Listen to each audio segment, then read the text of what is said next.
위원장하고 좀 알고 있어가지고. 민중당. 예. 그 서울에서는 또 이제 민주노총 그쪽에 관련돼가지고 많이 했었거든요. 잠시만요. 제가 유튜브에 한번 보여드릴게요. 지금 실시간이 나오고 있습니다. 저기 나오니까 얼마 다 돼가는데.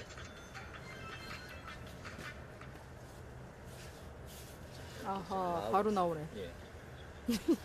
당황스러우시죠? 자, 시작하도록 하겠습니다. 네.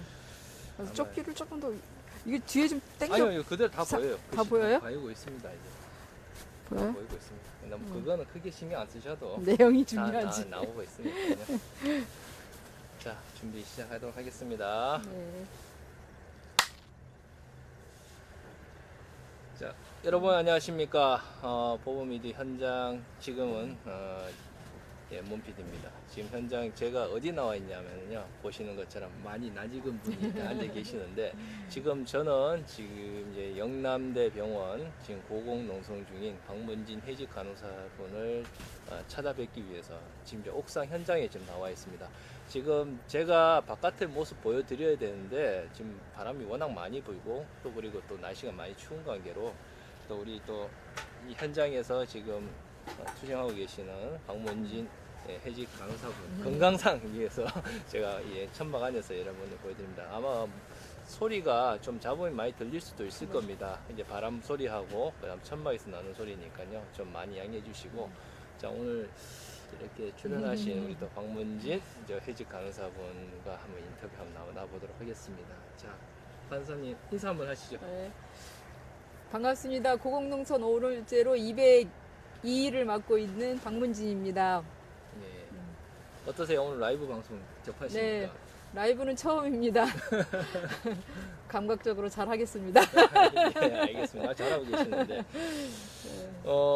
이 고공농성을 시작한 지가 한 200여일 다 네. 돼가고 있어요. 202일. 202. 네. 오늘도 딱 202일인데, 참, 이 202일 동안 지금 고공농성 하시면서 또 나름 또 감회가 또 다르실 텐데, 맞아요. 또 거기에 대해서 한 말씀 좀 해주시죠. 그 오지 말아야 될 200일이었다고 생각이 들고요. 아무리 자본가나 그 정치 권력이 좀 잔인하고 무자비한다 하더라도 이렇게 오랫동안 고공농성 투쟁을 하면서 우리의 요구안에 대해서 일도 진행되지 않는 거에 대한 그런 사회의 잔인한 모습을 다시 한번 확인하는 것들이 굉장히 저는 좀 서글프고 안타깝고 좀 슬프죠. 슬프고, 그리고 제가 여기까지 200일 넘게 여기까지 이렇게 무탈하게 지금까지도 견딜 수 있고 이렇게 중심을 잡고 있는 것은 그동안에 우리 대구 지역의 동지들, 보건, 그리고 전국의 동지들이 여러 가지 다양하고 따뜻하고 그리고 정말 성실껏 연대하고 기도하기 때문에 여기까지 온 것 같습니다. 200일 동안 좀 지금도 좀 천막에 좀 들어가 봐서 느끼는 점이지만 혼자 지내시기 안 무서우세요? 무서워요. 많이 무서우신데 이런 선택을 하시게 된 계기가 있습니다. 네. 저희가 13년 동안에 해골고자 생활을 했고요. 그리고 노조 파괴 전문가를 고용을 해서 950명 조합원이 70명으로 축소될 정도로다가 완전히 융당폭탄을 맞았습니다. 그래서 지금 21세기를 살아가는 이 시대에 민주공화국이라는 우리나라가 백주 대낮에 이렇게 노조 파괴 전문가를 고용을 해서 노조와 노동자들의 삶을 이렇게 파탄시켰잖아요. 그래서 그거를 진상조사하고 노동조합 정상화, 그리고 해고자 복직을 13년 동안에 거리거리 다니면서 요구를 했었잖아요. 그럼에도 불구하고 진행된 게 하나도 없어요. 그래서 이런 극단적인 투쟁을 할 수밖에 없었고, 그러한 요구들을 관철시키기 위해서 이런 그 고공투쟁을 감행한 거죠. 지금 이 현장에 지금 이제 혼자 계시면서 무섭기도 하셨고 그러면서 뭐 또 어떤 사명감을 가지고 올라오시긴 하셨는데 네. 이곳 생활은 좀 어떻습니까? 여기서 이제 여름, 가을, 겨울을 맞이하고 있잖아요. 여름에도 50도, 60도를 넘나드는 그 더위였어요. 바로 내리쬐는 햇볕, 그리고 이제 또 추위, 그리고 여기가 전기하고 수도가 들어오지 않습니다. 그런데 추위도 그렇고 또 그 더위도 그렇지만은 가장 공포스럽고 위협적인 건 바람이에요. 일기예보에도 없는 그러한 바람이 느닷없이 굉장히 많이 이렇게 불어서 이 천막도 지금 한 5번째 정도 쳐졌거든요. 바람에 다 날아가고 폴대 다 쉬고 뭐 남아나는 게 없어요. 그러니까 밧줄에다 다 묶어놔도 밧줄이 다 끊어질 정도로다가 바람이 엄청 세요. 와서 보시겠지만은 아마 대구 지역에서 이랜드 저기 어디죠? 오박랜드 예, 예. 빼고는 여기가 아마 가장 높지 싶어요. 조망을 해봐도 봐보세요. 360도로 다 이 예. 아래 있잖아요. 예. 이 영대병원 자체가 지대가 높아요. 예. 바람길이에요. 주변에 뭐 이제 건물이라든가 이런 것들이 있으면은 바람을 막아주는데 순화해줄 수 있는 기능 없이 바로 내리치니까 그런 생활들에 있어갖고 가장 불편하고 힘들고 무서운 거는 바람, 돌풍. 근데 하필 왜 또 이런 장소를 또 택하시게 된 건지. 고민이 많았어요. 예. 노조 파괴에 관련된 정치적인 의미를 확산시키고 좀 정치적으로 압박해 들어가기 위해서는 서울에서 하려고 했었어요. 그래서 서울의 고공이나 뭐 이제 여러 가지로다가 타진도 좀 해보고 많은 시간 공들여서 이제 검토도 하고 그랬었는데요. 그 준비팀에서는 어찌됐든 간에 노조 파괴라든가 이런 정치적인 여론과 언론의 집중을 받는 거는 서울이 훨씬 유리하긴 하지만 또 그 뒷바라지라든가 그 다음에 현장과 너무 떨어져 있다. 그래서 그 공장에서 여기 영대병원 우리가 여기서 쓰러졌던 거기서 다시 시작하는 것이 의미가 있다. 이렇게 여기서 이쪽을 선택을 한 거죠. 치열했어요. 서울에서 해야 된다. 여기서 해야 된다. 이런 것들이. 그렇죠. 네. 지금 뭐 박문진 해직 강사님뿐만 아니라 지금 서울 강남역 사거리에서 네. 지금 고공농성 중이신 분도 계시고 또 그 전에는 또 김진석 위원장님 또 한진중공업 또 그래. 봉원타워 네. 하셨고 하셨는데 왜 이래 노동자들이 자꾸 높은 데로 가시는지 모르겠어요 진짜. 아유, 좀 아쉬운 점도 없지 않아 있는데 꼭 이런 투쟁 방식이 아닌 또 다른 방식도 있을 텐데 또 이렇게 택해가지고 그러니까요. 그러니까 저 사람들은 귀도 안 열리고 예. 눈도 안 보잖아요. 자기네 정치적인 이익이라든가 그런 부분에만 귀가 열리고 눈이 뜨는 거지. 노동자들의 우리들의 이런 정말 눈물 젖은 빵을 먹고 있는 우리들의 현실에 대해서는 굉장히 나몰라라 하는 거고요. 그래서 우리가 갖고 있는 무기가 없잖아요. 예. 그 힘이 없으니까 여기 사람이 있다. 살기 위해서 이런 절규를 하고 있다라는 거를 우리가 알려내야 되는 건데 그냥 시시하게 그냥 바닥에서 천막 치고 뭐 여러 가지 투쟁들이 많잖아요. 예. 근데 언론에서 안 봤거든요.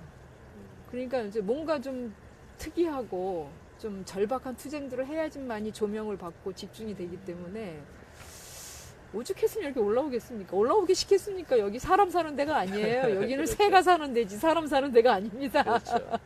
여기 맨날 아침마다 까치하고 까마귀들 와갖고 저기서 놀고 저랑 놀고 이러고 있는데 여기는 사람이 사는 곳이 아니지. 여기는 새가 사는 그렇죠. 곳이지. 자, 그런데 지금 이 부분에 대해서 이제 올라오셔가지고 얘기하신 내용도 있으시지만은 사실 이 부분에 대해서 잘 모르시는 분들이 있어요. 네. 여기서 왜 이렇게 투쟁을 하시는지, 또 무엇 때문에 저러는지, 또 어떻게 생각하시는 분들은 단순히 이제 뭐 급여 인상이나 뭐 이런 것 때문에 하는 거 아니냐라는 하시는 분들이 좀 있으세요. 그래서 지금 영남대 병원 해직 간호사시잖아요. 지금 네. 왜 해직 간호사 신분인데 이렇게 진행이 된 건지, 이 지금 현재 영남대 병원이 투쟁하게 된 이제 그 과정에 대해서 간단하게 좀 말씀해 주실 수 있다면. 제가 간호사이면서도 노동조합 간부잖아요. 예. 그 노동조합 간부를 오랫동안 했었습니다. 거의 30년 동안 노동조합과 노동운동을 이제 같이 했고요. 그래서 그 노동조합 초기에 우리들이 인간답게 사는 세상, 그리고 그 인간답게 사는 세상이라는 거는 현장에서부터 우리의 인격과 그리고 우리 인간적인 부분들에 대한 존엄성에 대한 것들을 기본적으로 인정받는 그런 것부터 시작을 한 거잖아요. 그래서 이제 노동조합 활동을 이제 그런 권익과 그리고 정치적인 그런 의미나 그리고 환자 보호자들을 위한 의료민주화 투쟁이라든가 이런 것들을 종합적으로 저희는 사회운동까지 해서 이제 활동을 했었고요. 그러다가 2006년도에 저희가 이제 주 5일제 합의하고 나서 인력 확보라든가 비정규직 철폐 뭐 그런 것들에 대한 것들이 무료 주차 뭐 지금도 무료 주차가 안 되고 있는데 그 주차 그거 무료 주차 같은 거 이런 걸 요구를 하면서 했는데 진행이 안 됐습니다. 근데 2006년도에는 교섭이 정말 이상한 형태로 흘렸고 사측이 굉장히 불성실한 교섭으로 일관됐었어요. 예년간 다르다. 이렇게 생각을 했었던 거고 그래서 결국에는 이제 우리 보건노론 산하 같은 경우에는 내일이 파업이면 오늘 전야제를 해서 밤새 교섭을 해가지고 타결을 하든가 파업에 들어가든가 이렇게 하는데 교섭이 안 나왔어요, 이 팀들이. 사측이. 그래서 우리가 이제 950명 정도 조합을 해서 한 200여 명 정도를 참여하는 부분 파업을 3일 동안 했어요. 그래서 부분 파업 3일 동안에는 3일이라는 거는 그다지 병원 운영이나 환자 보호자한테 그다지 그렇게 큰 피해를 주지는 않는 거예요. 잠깐 돌아가게끔 했으니까. 그렇게 했는데 56억 원의 손해배상, 10명의 해고, 한 50명에 가까운 전현직 간부 징계, 또 뭐 그런 식의 엄청난 탄압이 들어왔었습니다. 그리고 노동조합 탈퇴를 집중적으로 해가지고 했고, 저도 그 중에 이제 10명 중에 7명은 대법원에서 승소를 했고, 3명은 이제 복직 판결을 받지 않은 거죠. 그 과정 속에서 이제 해고가 된 거죠. 노동조합 활동 속에서. 네네. 간호사는 간호사로 계속 근무를 하셨잖아요. 네. 몇 년 정도 근무하신 거죠? 간호사로는 한 15년 정도 현장에서 병동에서 일을 했고 그 나머지는 이제 노동운동 이제 같이 이제 15년 정도 15년까지는 아니시 싶은데 하여튼 그 노동운동을 더 열심히 많이 했죠. 노동조 활동을. 요즘 뭐 또 간호사들 뭐 태음이 다 해서 여러 가지 많이 어려운 점도 많아요. 그런 과정도 많이 겪으시고 그럼요. 과정도 많이 이제 그래서 부담감도 많이 얘기를 하셨을 것 같은데 그 간호사 생활하셨을 때는 어떠셨어요? 그 예나 제가 신졸 때나 지금이나 그 가장 중요한 거는 인력 확보예요. 그 법에 보장돼 있는 것처럼 뭐 6명에 뭐 간호사 2명인가 뭐 하여튼 그런 식으로 해서 그 환자들을 보는 그 부담을 간호사들이 이렇게 좀 적게 해야 되는데 이건 뭐 돗대기 시장도 아니고 뭐 간호사들이 온갖 간호사 고유한 일을만 하게 되는 시스템이 안 돼 있어요. 뭐 오만 뭐 수술한 점 그것도 옮겨야 되고 뭐 검사하는 데도 내려야 되고 뭐 검사해야 되면 그거를 끌고 또 우리 죄송 우리 그 휠체어를 끌고 환자들을 모시고 내려가야 되고 막 이런 것들에 대해서 진짜 붙이고 장구치고 다 해야 돼요. 그리고 간호사들 같은 경우는 물론 다른 부서 진방이나 다른 부서들도 교대 근무를 하지만 3교대 근무를 낮이든 밤이든 딱 시계에 아주 그냥 이렇게 노동 강도 세게 돌아가는 직장은 잘 없을 거예요. 그러니까 3교대 근무를 막 계속 해야 되니까 그런 거에 대한 뭐 위장장애라든가 소화기라든가 잠을 이루지 못하는 그런 우울증이라든가 그다음에 환자나 뭐 위에 선배들이나 해갖고 층층 태우는 그런 문화에 대한 문화라고 표현은 좀 안 맞고 그런 거에 대한 부담감이 강도가 굉장히 센 거예요. 그래서 지금은 우리는 견디면서 있었는데 요즘 간호사들은 신세대잖아요. 안 견뎌요. 그러니까 100명, 200명씩 그만두는 거예요, 간호사들이. 심각해요. 앞으로 간호사 구하기 힘들 거예요, 아마. 또 의료 인력 뭐 의사뿐만 아니라 좀 뭐 이제 의료 보조원이라고 그래야 되나? 간호조무사. 조무사라든지 이런 게 많이 충당이 돼서 업무가 많이 분담돼야 되긴 한데 특히 또 간호사분들은 또 결혼도 하게 되잖아요. 예. 그러다 보면 또 출산에 관련된 또 어려움도 많이 있다라고 들었거든요. 그럼요. 그러니까 이제 인력이 없다 보니까 진짜 너무나 그렇게 살면 안 되는데 임신 순번제라는 얘기가 나올 정도로다가 이번에 네가 임신하고 다음에 네 임신하고 뭐 이런 식으로 해가지고 얘를 숨어. 네, 그러니까 인력이 안 되니까 이게 돌아가지가 않으니까 그런 임신 순번제라는 말이 나올 정도로다가 그런 임신 자체도 사실은 자유롭게 하지도 못하고 그리고 임신 그 하더라도 이제 병원에서 이제 일을 하는 거잖아요. 그러니까 그렇죠. 그런 거에 대한 위험도 있는 거고 노동 강도도 센 데다가 그래서 유산도 굉장히 많이 돼요. 우리 간호사들이 보면은 그리고 이제 3교대 근무를 하다 보니까 일정하지가 않잖아요. 아기를 밤에 누가 봐주는 데가 없잖아요. 우리 사회에서는 그래서 그리고 출산하고 나서 육아 관련된 것들도 굉장히 어려움을 많이 겪어요. 그러니까 육아 때문에 이제 그만두는 경우도 이제 많이 있는 거죠. 그리고 지금 세대가 아무리 신세대다 하더라도 그 남자들이 이 진보적인 성향을 갖고 있지 않잖아요. 똑같이 돈을 버는데도 우리 여자들이 육아, 가사, 시댁에 이런 것들이 다 육아 독박이니 가사 독박이니 82년생 지영이처럼 예, 예. 그런 삶을 사니까 이거는 뭐 슈퍼우먼도 그런 슈퍼우먼이 아닌 거예요. 그래서 그러니까 그 자체에서도 좀 많이 어려움을 겪고 있는 거죠. 뭐 간호사 또 결혼뿐만 아니라 뭐 여러 가지 네. 또 얘기도 하셨는데 이런 어떤 부당한 시스템에 대해서 많이 저항도 많이 하셨을 것 같아요. 그렇죠. 그래서 우리도 그 태육 문화라든가 뭐 어떻게 하면은 조금 더 인격적으로 그리고 좀 시스템 자체가 간호사들이 좀 안정적으로 그 본연의 임무를 할 수 있는 그런 인력 그리고 이제 병원에서도 이 정도 규모면은 실제로 타가선 어린이집을 운영을 해줘야 돼요. 이 특수성이나 또 우리가 병원이 거의 한 7, 80%가 여성 사업장이잖아요.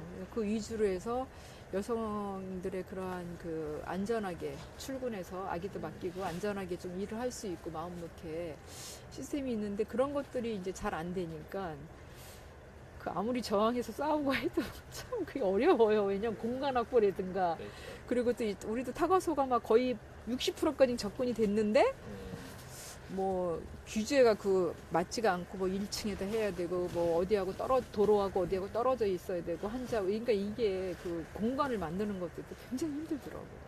공간뿐만 아니라 결국은 돈의 문제가 또 걸리고. 돈의 문제도 있고 공간 확보도 문제 이제 같은 얘기긴 하죠. 그쵸. 같은 얘기긴 하는데 그래서 우리가 이제 사회에서도 보면은 정말 우리 같은 경우는 스킬이거든요. 의사도 마찬가지예요. 물론 이제 기본적인 거는 사람의 심성과 인수를 펼치는 그런 사람 이타심에 대한 그런 마음이 되게 중요하긴 하지만 보세요.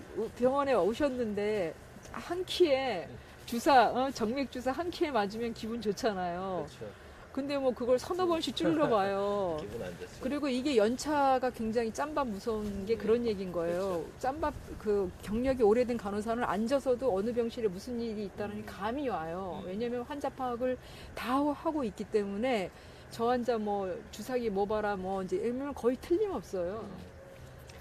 그래서 그 100명, 200명씩 간호사들이 그만두는 거는 결국은 병원도 손해고 그리고 가장 그 손해를 보는 게 환자들이 손해를 보는 거예요.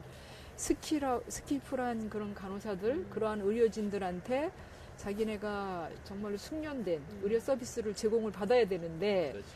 그게 안 되는 거에 대한 불안감과 손해는 환자들이 있는 거고요. 그리고 이게 굉장히 비효율적인 게 인력이 없는 상태에서 우리는 막 그 시간을 놓치면 안 돼요.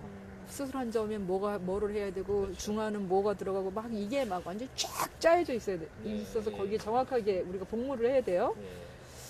정말 굉장히 타이트하게 돌아가야 되는데 그런 속에서 새로운 간호사들 하면 나가고 훈련시키다 지금 볼일을 다 본다니까. 그러니까 고연차들은 고연차대로 스트레스 받고 아랫연차는 아랫연차대로 이게 손발이 맞아갖고 착착착착 진행이 되면은 정말로 효율적으로 환자들한테 기분 좋게 의료 서비스가 제공이 돼야 되는데 이건 이렇게 되니까 모두가 다 손해인 거예요.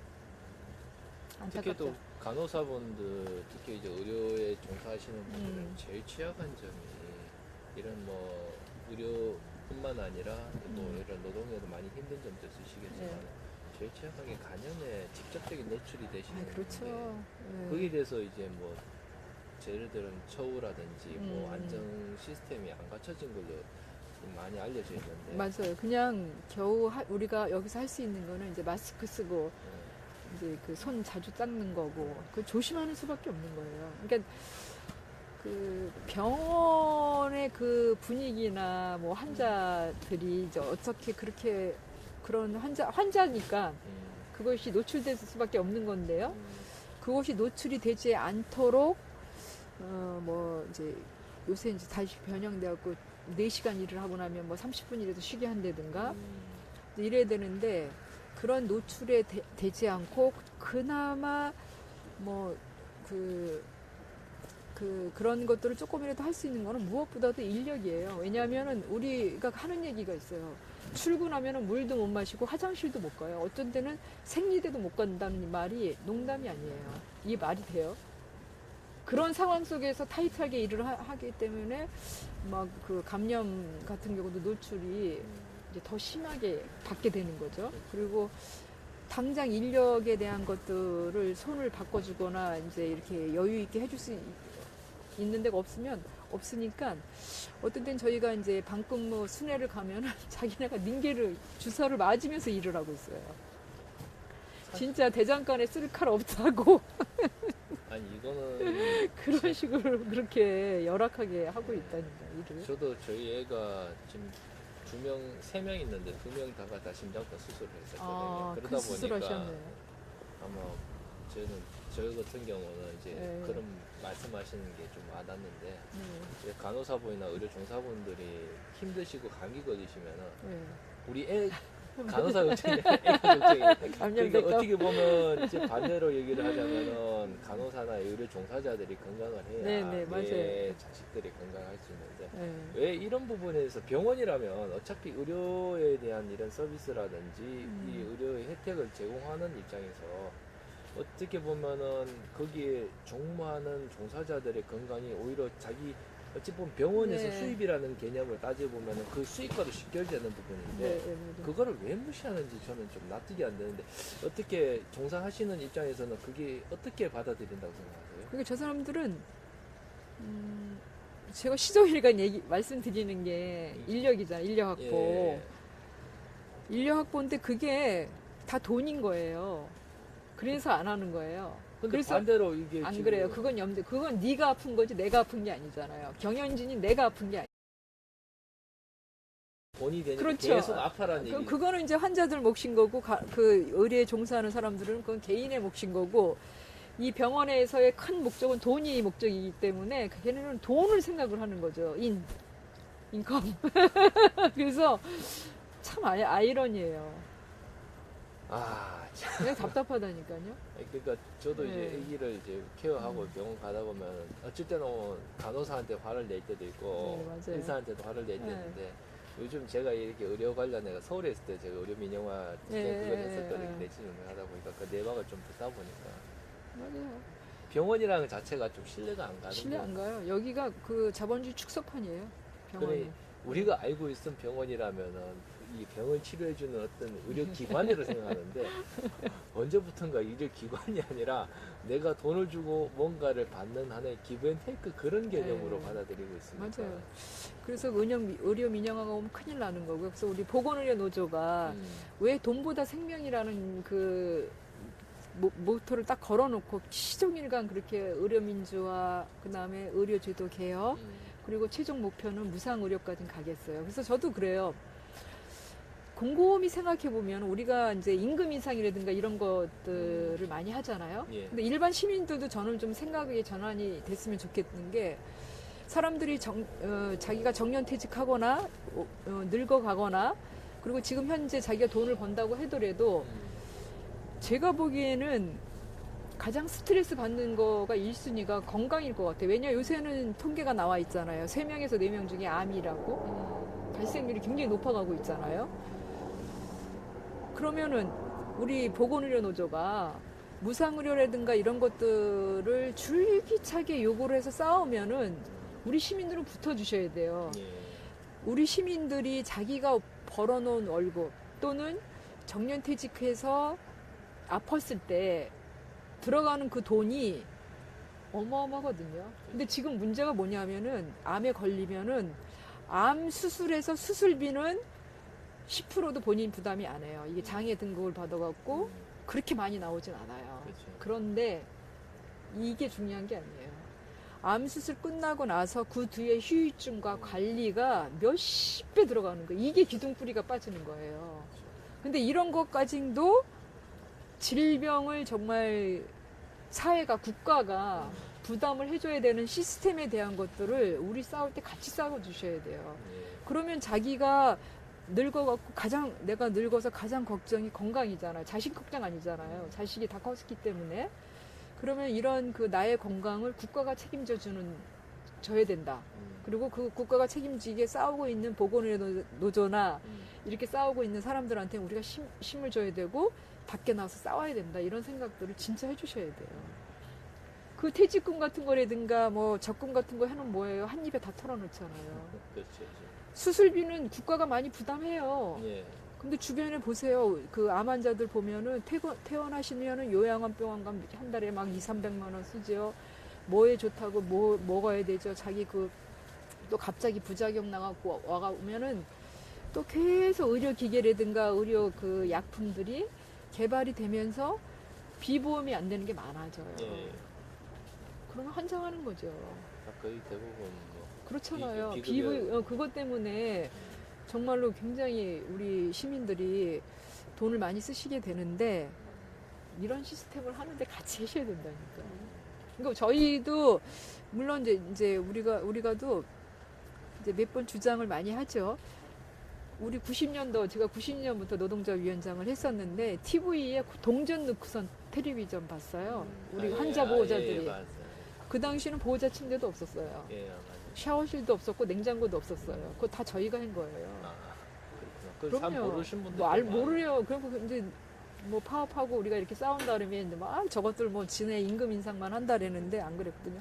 특히 우리 같이 병원에 종사하는 병원 노동자들은 50% 정도 혜택을 받아요. 우리는 애달불 게 없어요. 그럼에도 불구하고 그럼 우리가 왜 그 추운데 나와가지고 의료민영화 반대하고 무상의료하고 MRI, CT 같은 거 촬영해야 된다. 그거 의료보험에 해당해야 된다. 지정진료비 없애라.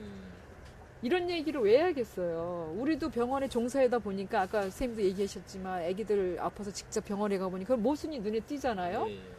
그런 것처럼 우리도 환자하고 같이 있다 보니까 환자들이 너무 과잉 진료도 많이 하고 막 그런 거에 대해서 뒤통수가 땡기는 거예요. 아무리 우리가 임금 인상한다 하더라도 우리도 그래도 이렇게 양심이 있는 사람들인데 그래서 그런 것들 계속해서 주장하고 동의 얻어라고 얘기하고 뭐 그 지정진료 교수가 되기 위해서 그냥 된 거지 당신이 교수이기 때문에 모든 진료 검사에서부터 수술하고 이런 결과지 보는 것까지 그 지정진료가 붙었단 말이죠. 그럼 거의 곱빼기로 나오는 거예요. 병원 비급비가. 그렇죠. 이런 투쟁들을 사실은 우리 지난하게 했었는데 시민들이 이제 많이 협조를 안 해주셨는데 잘 보셔야 됩니다. 임금 인상 백날 할 필요 없어요. 이런 시스템의 문제에 대해서 같이 이렇게 저희들 격려해 주시고 그래야 되는 거지. 저희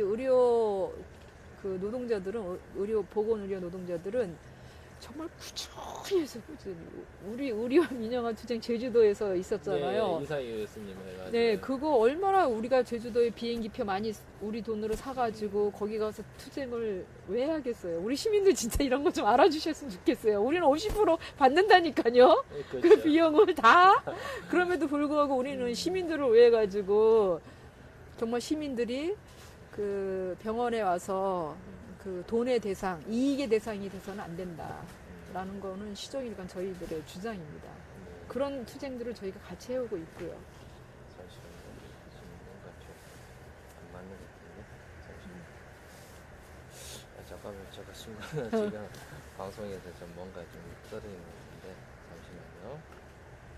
이게 고공이다 보니까는 맞아, 이거 채널 안 신호가 잘 안 잡히니까 안 잡혀요. 이제 좀 들어오긴 하네요. 이 저번에도 인터뷰하다가 생방송 KBS하고 하다가 딱 끊겨갖고 그다음부터 지금 녹음해요. 나오고 있어요. 아, 그래요?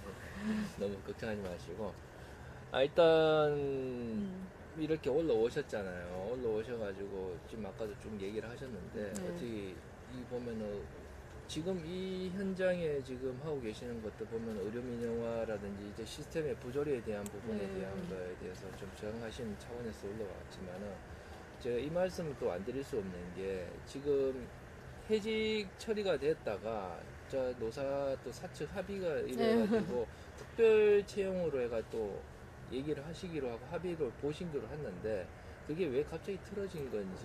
갑자기 틀어진 게 아니고요. 예. 그 의료원장이 7월인가 8월에 그 기자 간담회를 열면서 사적 조정을 진행하겠다라고 얘기를 했고요. 예. 그리고 거기 사회적 합의를 받아들이겠다고 본인이 얘기를 했어요. 결국은 저희가 12월 31일 최종적으로 사적 조정안이 나왔어요. 근데 본인들이 거부한 거예요. 약속을 그러니까 위반한 약속을 거죠. 다 해놓고 본인들이 지금 내용이 안 맞는 받아들일 수 없는 안이라고 했고 일반적으로 자기네가 받아들이지 약속을 안 지킨 거죠. 원래 요구하신 거는 이제 복직을 해서 네. 정식으로 해가지고 네. 이제 간호사를 근무하면서 네. 하기로 했었는데 그게 협의가 안 돼 있었다가 이제 특별 채용으로 하는 걸로 해서 그 마지막이라서 그렇게 한 발 물러서 가지고 이렇게 합의를 하신 거잖아요. 저희도 그 사적 조정안은 진짜 도저히 받을 수 없는 안이에요. 굉장히 경론이 많이 있었고 좀 심각할 정도로다가 이렇게 토론이 있었는데요. 그렇지만 이제 그 어려운 결단을 내린 거죠, 노동조합이. 그럼에도 불구하고 이제 의료원 측에서 받지 않은 거죠. 그거 조정안 받아 처음에 그 얘기가 나왔을 때는 솔직히 황운진 간호사님도 처음에는 받아들이기 힘드셨어요. 예, 힘들었어요. 안 받는다 그랬어요. 지금 왜 그렇게 하느냐, 그렇게 되면 여기서 예, 할 이유가 없을 거라 네, 생각이 맞아요. 들었을 건데 그거를 받아들이시게 된 뭐 특별한 이유가 있었습니까? 그거는 좀 말하기는 좀 어려워요. 뭐 개인적 예, 개인적인 뭐 또 여기 조직적인 또 저만 제가 올라와서 개인적으로 이렇게 올라와서 혼자 있긴 하지만 저 혼자가 아니고 뭐 보건과 지역과 뭐 또 우리 지부라 이렇게 이제 다 통합적으로 같이 움직이는 거에서 과정이 있었기 때문에 좀 핵심적인 내용이 있기 때문에 네, 그런 그 거를 말씀하신 뭐, 그리고 또 하셨을 때 진짜 큰 결심을 하셨어요. 어려운 그랬어요. 그거 받아서는 사실 진짜 얼마나 굉장히 부족하잖아요. 많이 우셨겠어요. 그 맞아요. 받아들이셨을 때는. 그때는 진짜 많이 상심이 컸습니다. 그때는 뭐 제가 뭐 간호사님의 심정은 아니지만은 그걸 받아들일 때는 얼마나 피눈물을 네, 흘리셨을까. 그랬어요. 맞아. 아유, 좀 뭐 아시네요. 진짜 뭐 많이 제가 뭐 잘 아는 건 아닌데 좀 많이 서러웠지. 그 원래 처음엔 두 분이 올라오셨었잖아요. 네네. 근데 올라오셨을 때 이제 처음에 올라오시기 전에 여쭤보고 싶은 게 두 분이 올라오셨잖아요. 네. 또 다른 남성 조합도 많이 있을 거고 아, 그거 있을 때 왜 하필 왜 두 분으로 시작을 하시게 된 건지 당사자니까요. 회식 때문에. 네, 여기 영대병원, 영남대 의료원 그 3명 중에 1명은 다른 일을 하고 있고요. 그 2명만 남았어요. 간호사직을 두 분이. 예, 2사람이 남았기 때문에 이 2사람이 책임을 지고 이제 선도투를 해야 된다. 이제 이렇게 해가지고 이제 올라온 거죠. 처음에 제가 이제 뉴스 처음에 접했을 네. 때 금방 타결이 될 것 같은 느낌이 사실 들었거든요. 왜냐하면 사회적 분위기라든지 왜냐하면 요즘 정권의 이런 부분 때문에 좀 많이 될 거라고 생각했었는데 의외로 지금 200일이라는 시간이 지나가 지금까지 왔잖아요.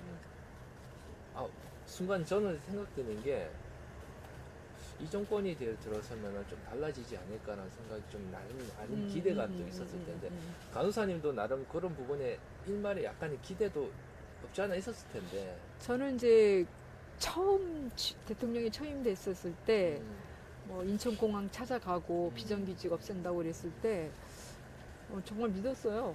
순진하게. 근데 뭐 좀 그게 나의 순진함이구나라고 느끼는 시간은 길게 걸리지 않았었잖아요. 근데 이제는 뭐 더 노동법 계약도 역대급으로 나오고 있고 톨게이트 동지라든가 뭐 비정규직 약속한 것도 하나도 지켜지고 있지 않고 있는 거잖아요. 그래서 여전히 우리 노동자들은 왜 이렇게 순진할까? 우리가 준비한 만큼 좀 싸우고 좀 돌풍을 일으켜갖고 저쪽 보지 말고 시정일관되게 쭉 직진해서 가야 되는데 여전히 우리는 참 기웃거리고 있구나. 그런 거에 대한. 이게 뭐 단순히 정권 탓만 할 게 아니라 그 전에 쌓여 있던 어떤 말하자면 관료에 대한 집단의 어떤 사고 방식의 문제일 수도 있지 않을까 생각이 드는데. 그들의 사고 방식은 그런 사고 방식으로 철학이 있기 때문에 그러려니 하죠. 하고 제가 이제 안타까운 거는 우리 노동자들이 제대로 싸우지 못했기 때문에 그러는 거예요. 쟤네들이야 뭐 가진 자들이 권력 있고 기득권 세력인데 그거 놓겠어요? 근데 그거를 놓게끔 위협적으로 우리가 제가 맡고 있는 이 돌풍처럼 좀 힘있게 싸워서 바꿔내야 된다는 생각을 해야 되고 그런 실천을 해야 되는데 그걸 못했기 때문에 이렇게 당하고 있는 것 같아요. 예. 많은 분들 지금 얘기도 좀 들어봐야 되는데 사실 뭐 잠시만요. 지금 이 신호가 자꾸 끊기는 것 같은데 여기가 좀 불안하긴 불안해요. 아니, 불안해요. 여기 잘 안 잡혀.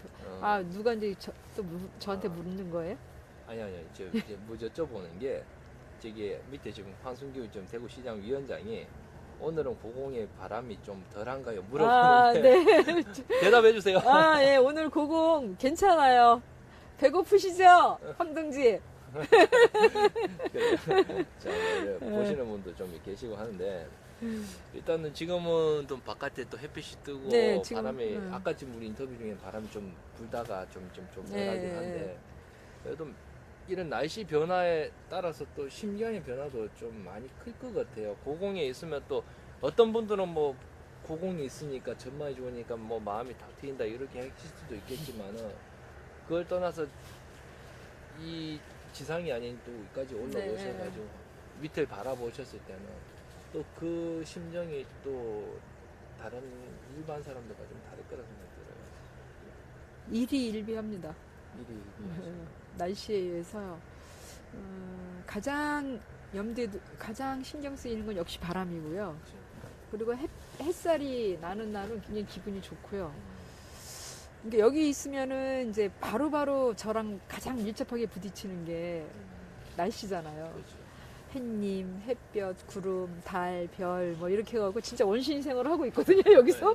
아침에 일어나면 일출 보고, 이제 또 넘어가는 해를 보면서도 또 인사를 하고, 이러고 있는데, 그래서 안개가 이제 얼마 전에 역대급으로 또 비가 그렇죠. 왔었잖아요. 그리고 그 다음날은 여기가 앞산이 안 보일 정도로다가 네, 굉장히, 물안개가 했을 때는 마음이 굉장히 우울해요.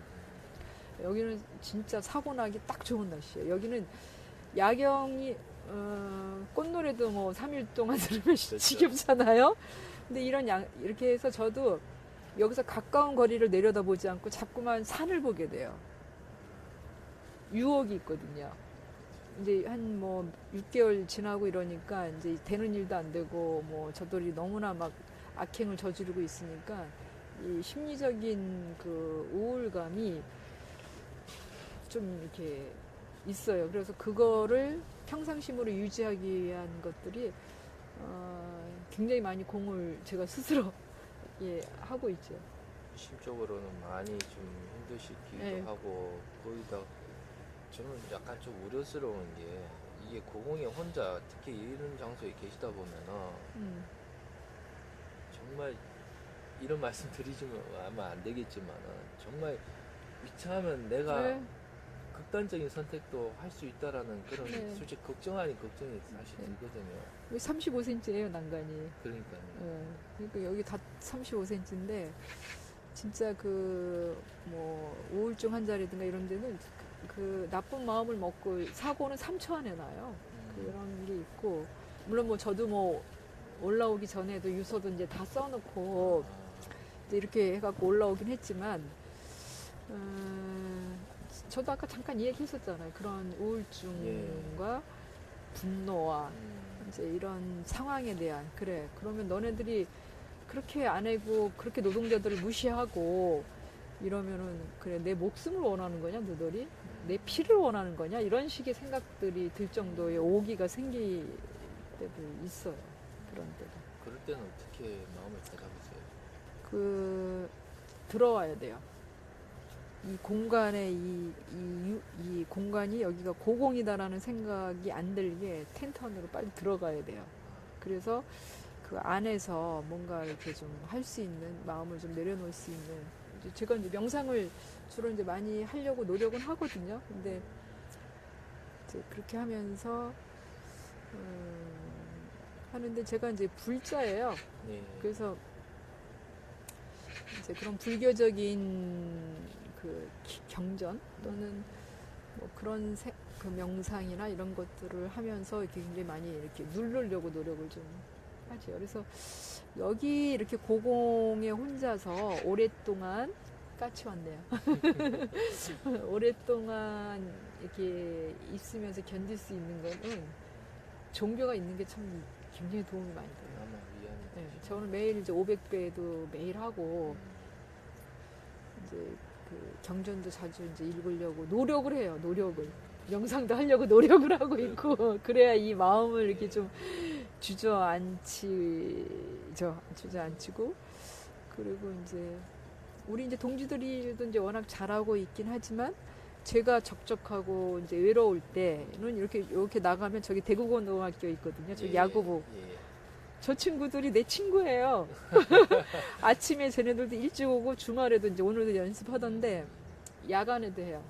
하는데 내가 언제든지 적적해서 외로울 때 사람이 그리울 때 이렇게 나가면 우리 학생들이 맨날 그렇게 연습을 하고 막 하면은 그거 이러고 어떤 데는 이제 만원경으로다가 이제 그 보기도 하고 그냥 우두커니 앉아갖고 아이들 그 연습하고 소리 지르고 이제 막 하면서 하는 거 보면은 또 좀 생기가 돌기도 해요. 그 적적함이 생기가 돌아요. 그 야구 잘하라고 기도도 많이 해주고 있어요. 일방적으로 짝사랑하고 있어요. 저기 간호사분님 올해 죄송하지만 이 여성분한테 이런 분 여쭤보면 실례라고 하는데 네. 올해 연세가 어떻게 되죠? 제가 59살 되는 거죠. 좀 있으면 환갑이신데 네. 내년이면 환갑이시고 사실 뭐 가족분도 계실 거 아니에요? 네. 아니 저는 결혼을 안 했고 엄마랑 살고 있어요. 집에 어머님 계시는데 네. 여기 올라오신 거 어머니도 아실 거 아니에요? 아니요, 엄마는 제가 캄보디아 의료봉사 활동 간 줄 아세요. 식구들은 네. 그렇게 하고 아니 엄마만. 서울에 있는 오빠들하고 동생들은 이렇게 하고 있어서 열심히 이제 그 응원해주고 있고요. 엄마는 제가 2016년도에 해고된 지 10년 뭐 되고 뭐 막 생각도 많아지고 이래서 제가 그 간호사가 된 거는 그 이제 아프리카 가갖고 봉사활동 한다고 간호사 되려고 그랬거든요. 근데 노동조합에 발을 디디면서 노동조합 여기 조폭 그 이상인 것 같아. 한번 발을 디디면은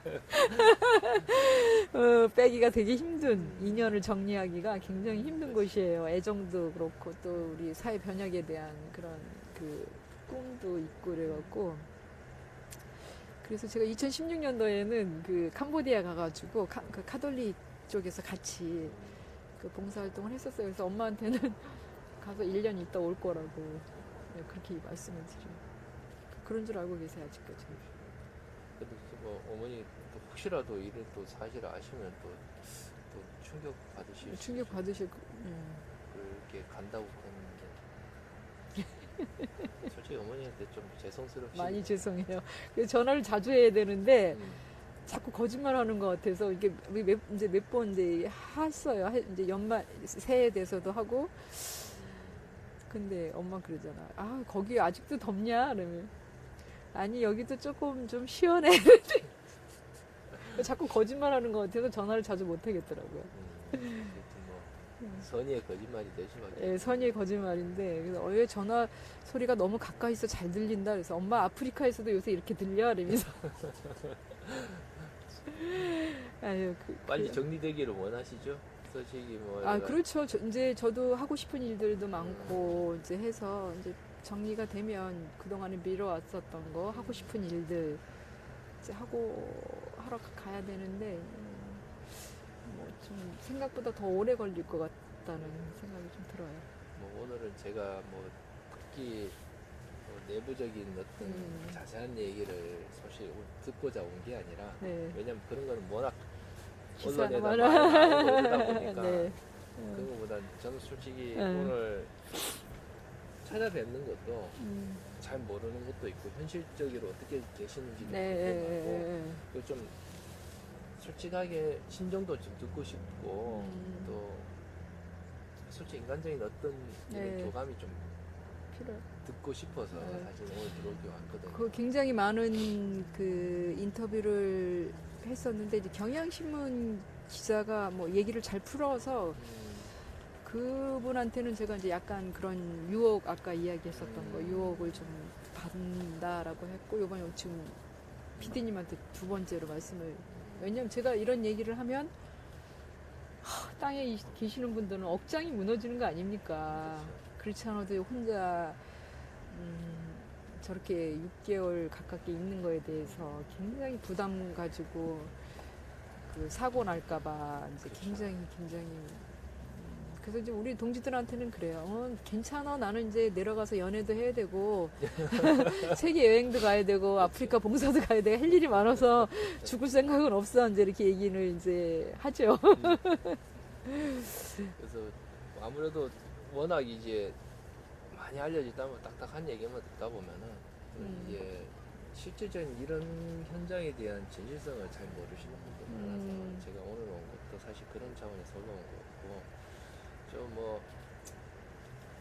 솔직히 사람이 좀 그리우시잖아요. 많이 그리워요. 네, 그러다 네. 보니 좀 말동무도 되어보자 뭐 이렇게 겸사겸사해서 왔습니다. 그 맨 처음에 인이협에서 음. 한 달 정도 지났는데 그 진료를 오시겠다는 거 우리가 오지 말라 그랬거든요. 예. 그게 굉장히 미안한 부분에서 아유 우리가 한 달 했는데 뭘 했다고 진료를 받고 그래 이제 이러면서 이제 했다가 하여튼 좀 시간이 지나서 아니 그래도 해야 된다고 이제 해갖고 올라오셨는데 우리가 가지 말라 그랬잖아요. 더 이야기하고 가라고.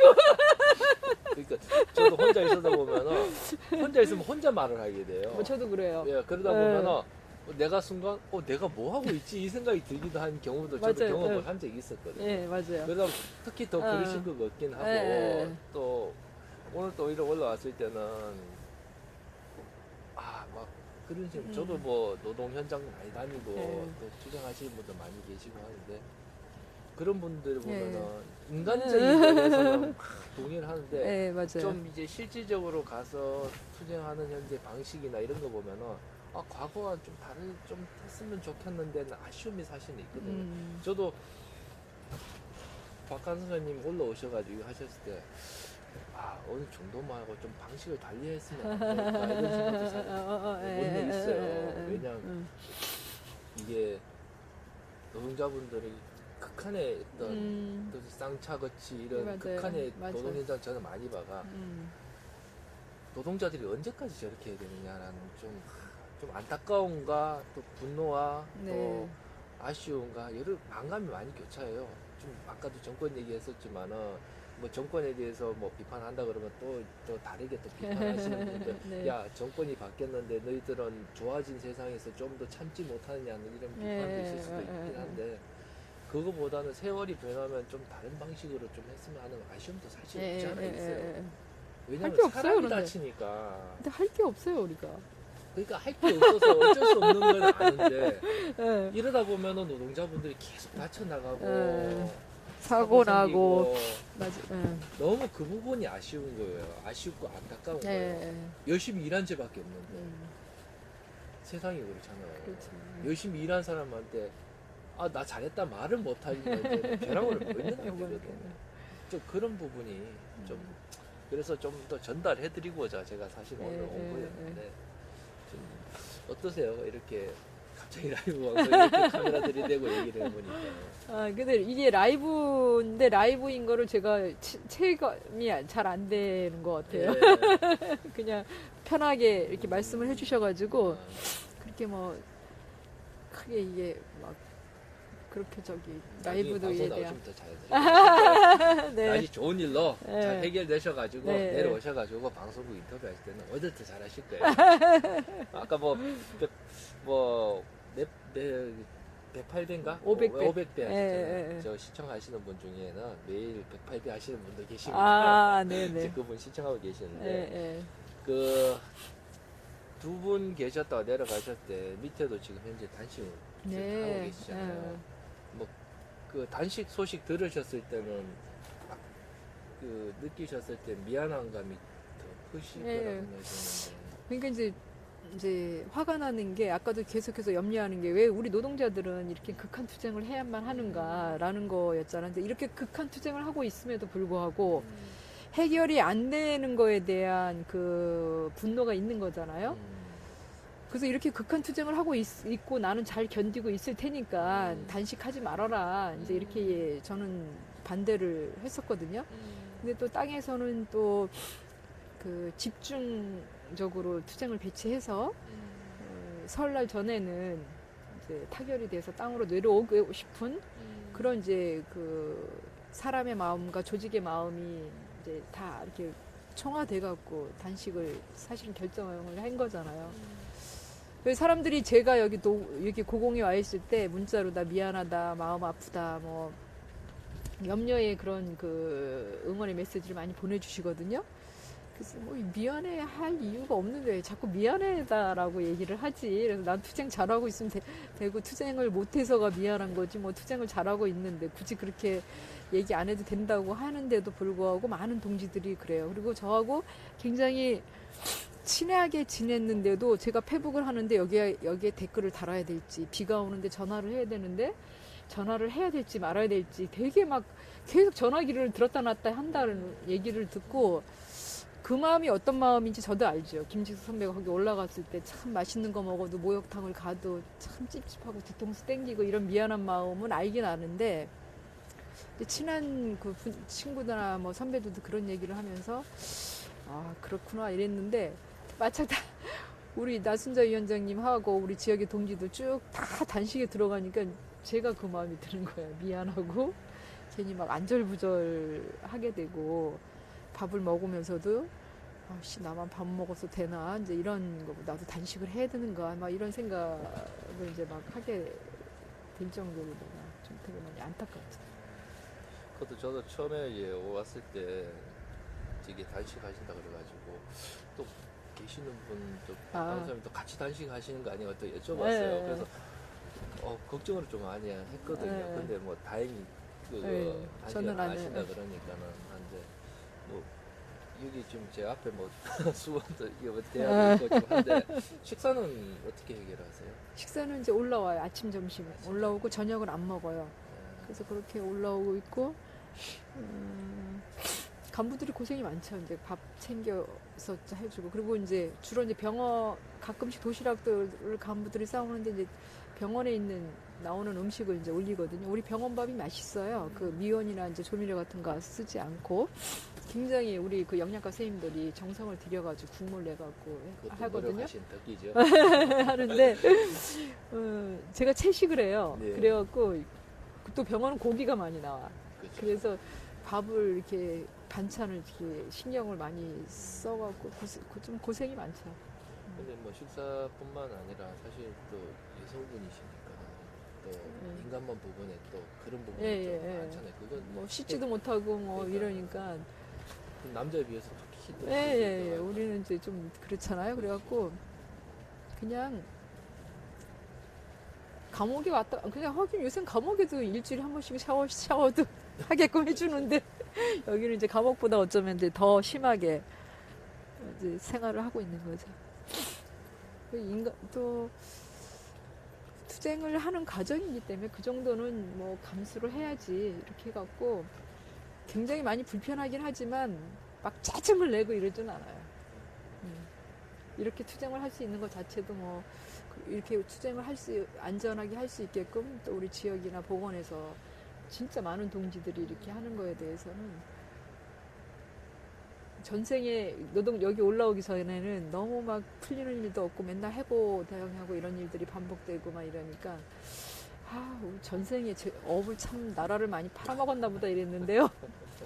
여기 고공에서 투쟁을 전개하면서부터는 전생에 내가 나라를 많이 구했구나. 너무나 가분할 정도로 사랑을 받고 응원하고 있고 매일 문자 보내고 매일 굿나잇 인사하고 노래 선정해서 보내주고 정말 뭐 꽃감이니 뭐 세세하게 막 어떤 분은 막 허브향까지 잠 못 잔다니까 허브향까지 해서 막 붙여서 보내주시고 뭐 그거 이렇게 보니까 아 내가 나라를 많이 구했구나 전생에 그렇게 생각하고 있어요. 뭐 여기 계시면은 뭐 책만 읽으시는 게 아니라 네. 사실 뭐 음악도 좀 들으시죠? 음악 좋죠. 음악 좋아합니다. 뭐 어떤 노래 좋아하세요? 지금 이제 나이가 그렇다 보니까 이제 7980에 대한 노래도 듣고 BTS 노래 좋아하고 BTS까지. 예, 그래서 유튜브 보면서 이렇게 봐요. 자주 이렇게 보고 그러니까 우울할 때 이제 텐트 안에 들어가서 명상도 하지만 그런 명상한다고 명상이 되겠어요? 그 울적한 마음이 그 그렇죠.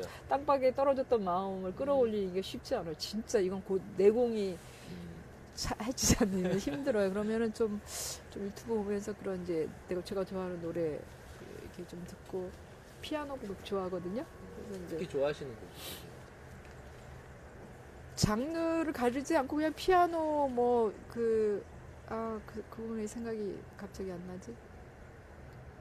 그분 이제 유튜브 그 피아노 곡 많이 들고 또 조성진 그 피아노 친 것도 좋아하고 주로 이제 아침에는 이제 일어나서는 피아노 곡 유튜브 틀어가지고 예 듣고 또 제가 이제 올라오기 전에 녹음 이제 해가지고 온 것도 이제 듣고 있는 예. 뭐 노래 잘하시는 거 혹시 한 소절? 노래 못해요. 노래는 자주 듣는 노래 한 소절. 아유 그 노래 나중에 내려오셔서 한 소절. 네 내려가서 할게요. 알겠습니다. 자, 뭐 어찌 보면 이제 마무리해야 될 시간이 다가오는데 뭐 어찌 보면 지금 시기가 또 몇 달 안 있으면 총선이잖아요. 네. 또 지역 내에 또 보면은 총선 출마자분들 어찌 보면 또 여기 또 찾아올 수도 있을 거예요. 네.